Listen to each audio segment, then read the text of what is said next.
free will choice. Again, you can lead a horse to water, you can't make him drink, but I strongly encourage you to jump ship because it doesn't matter how long you've been living in sin. Okay, as much as it seems like there ought to be this great wrath and vengeance God has, but God's a pussycat. He's a puppy dog. He loves us all, and he came, Jesus came for the unrighteous, for the sinful, for the evil men.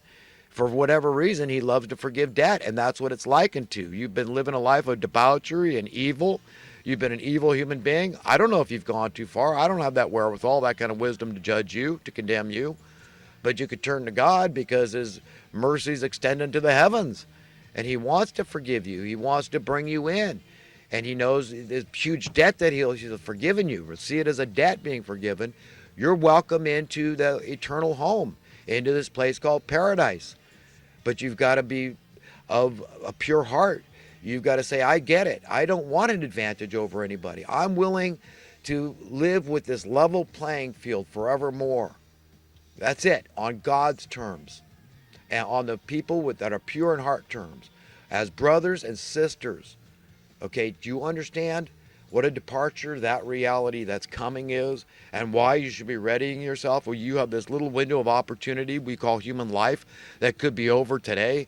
I mean, we just saw what was a soccer player, a football player, 27 years old, okay, or baseball player. Here today, gone tomorrow, right? Yeah, he was a pitcher, right? The pitcher for I can't even remember the team, but what I remembered was the guy was 27 years old. So, it just goes to show that we never know when our last breath is.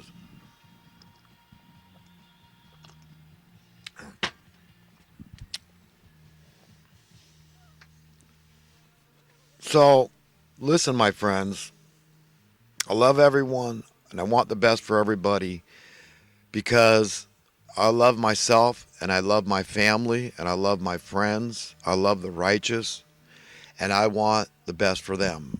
All the same things I'd like for myself, I want for you. I have great dreams, grandiose dreams. And I like to share them. I mean, the things I'd like to accomplish in my life, I'd like to set up a cut flower nursery somewhere along the coast between San Francisco and Santa Cruz. There's some awesome places. There's Half Moon Bay. There's Pescadero. There's just a slew of little towns. I mean, it could be just middle of nowhere, but you could, turn it into like a cafe where people come in, and maybe you could outsource some pastries to come in healthy stuff, and who knows what you could have. Maybe have a small breakfast menu or something, and offer coffees and that sort of thing, and keep it simple, because if you're running one thing like the cut flowers, let's concentrate on that. So you have some contractors do other stuff like run the kitchen, or bring in the pastries and that kind of stuff, but have a really pleasant atmosphere, really nice environment. I can envision my mind, and it's fun to share these things. But I don't care about ownership. I don't care about glory. I don't care, wow, what you did, and wow, what's your name, and wow, exalt you. And it's like, dude, it's all about God in my mind. And there, in this temporary existence we have, think about it, there really is no ownership. So no matter how much money or assets, property, material possessions you have, you got bupkis. You're just using it. Just like that's all we can all do. So I think of all the great things that I think I could love to do, and the dreams I have, grandiose dreams and accomplishments I'd like, I'm working on and all that. That's all we can, one day at a time. We're only human. Some people are very aggressive and assertive, and they go out there and, they're go-getters, and they succeed and they make a lot of money, and everybody exalts them. Wow, what an entrepreneur. But it takes a slew of other people involved in any one person's success. There's just a million other people involved. A lot of them are working minimum wage jobs in factories. So anyhow, but I can envision it. If you can too. I mean, envision a beautiful place everybody wants to visit. You could have different sections for people. You have different mood. I feel like a tropical mood. So you have a tropical theme in this section, playing different music over here. And you could have a lot of plants and palms, beautiful stuff. The kind of stuff they have to rent out at the fancy hotels, like your Howie palms, the very popular indoor palm, very elegant, beautiful palms. But have the right atmosphere and cut flowers so nobody leaves without a bouquet of cut flowers for their sweetie, right? Would be the catch, would be the hook for coming in there. One of them, anyhow. I guess unless you don't have a sweetie, and then you could donate them. You could leave them somewhere for the guy that has maybe a sweetie and he wants to give the other bouquet to a mother or a sister or something. As much as we associate the gift of a bouquet to women. Men like flowers too. There's nothing wrong with men giving the men flowers too, right? And women giving men flowers. But I do love flowers. I do love colors, and it's just a part of appreciating God's green earth and all the flora and fauna that He provided for us. But anyhow, my friends, listen. Another thing to understand is this business about being rich and being prosperous, and how it need have not a damn thing to do with money. You understand that God is the one that provided the wealth, the riches, the prosperity, and it's inherent. It's first of all and foremost, it's understanding what probably the world's greatest economist in history pointed out, that he had devoted his life, this man Adam Smith, in his book The Wealth of Nations, he had devoted his life to the study of economics. What's really going on here in capitalism, these terms people bandy about, what really at the end of the day it's all about. And he made it crystal clear that every nation's single greatest asset, you see, if you wonder what that might be in people's minds, real, and they think, oh, well, is it the gold or the silver, the precious gems, or is it the oil or some other timber, the fishing and the agricultural land? What exactly is every nation's single greatest asset, right?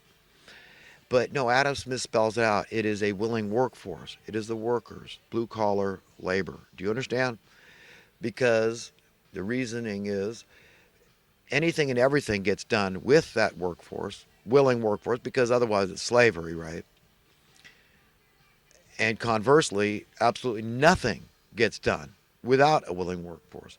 So you could sit on a mountain of capital and you're not going anywhere. Society's at a standstill without a willing workforce. So understand that. Let's get that set straight in your mind, that is every nation's single greatest asset, is a willing workforce. No ifs, ands, or buts about it. So it is God that makes a man's heart willing to serve. It's like an instinct.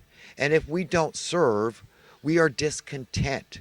We are not happy.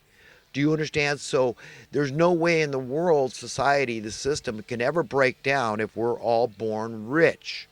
That's something they don't want you to figure out. They don't want you to know that. And people say, oh, I don't believe it. I've seen so-and-so, he's on welfare, and the first thing they want to do, they win the lottery, they want to quit their job. And really, if you think about it, that's not even true. People, they retire, they can't stand retiring. Then what am I going to do with all my time? They got all this money to spend, and they don't want to do it. They want to keep working. They want to act like they're needed and necessary. But who is? Who could say that society is going to break down if they fell off the face of the earth tomorrow? You know you're delusional if you believe that. That's not true. Things are going to go on pretty much exactly like they have.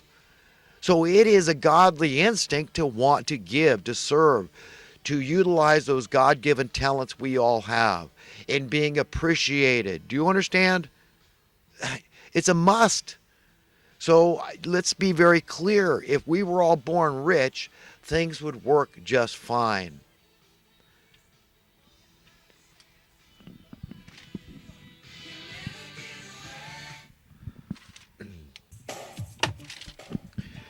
So we got all this pomp and circumstance with Trump and the military parade going on.